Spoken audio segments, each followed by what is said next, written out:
উনি আমাকে বলতেছে কি আসামি চুপ একটা কথা বলতে এবং আমার কল আছে বুঝছে। মাঠে প্রতিপক্ষ ব্যাটারদের কাদালেও এবার নিজেই কান্নায় ভেঙে পড়লেন বাংলাদেশ জাতীয় দলের ক্রিকেটার নাইম হাসান।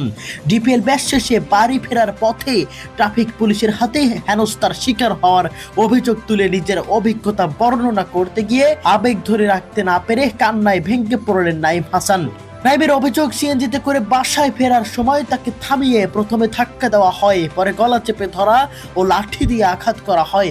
ঘটনাস্থলে উপস্থিত অসংখ্য মানুষ তাকে চিনলেও পরিস্থিতি কোনো পরিবর্তন হয়নি বলে দাবি করেন তিনি, বরং তাকে আসামি বলে হুমকি দেওয়া হয় বলে অভিযোগ তার। ঘটনার কথা বলতে গিয়ে চোখের পানি ধরে রাখতে পারেননি নাইম।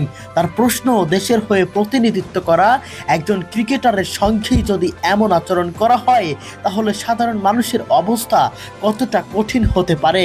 নাইমের এই অভিযোগ ও আবেগঘন বক্তব্য ইতিমধ্যেই সামাজিক যোগাযোগ মাধ্যমেও ও ক্রিকেট অঙ্গনে তুমুল আলোচনার জন্ম দিয়েছে। শুধু ক্রিকেট অঙ্গনেই নয়, বাংলাদেশের ক্রিকেটের সকল ক্রিকেটাররাও এই বিষয় নিয়ে মুখ খুলেছেন।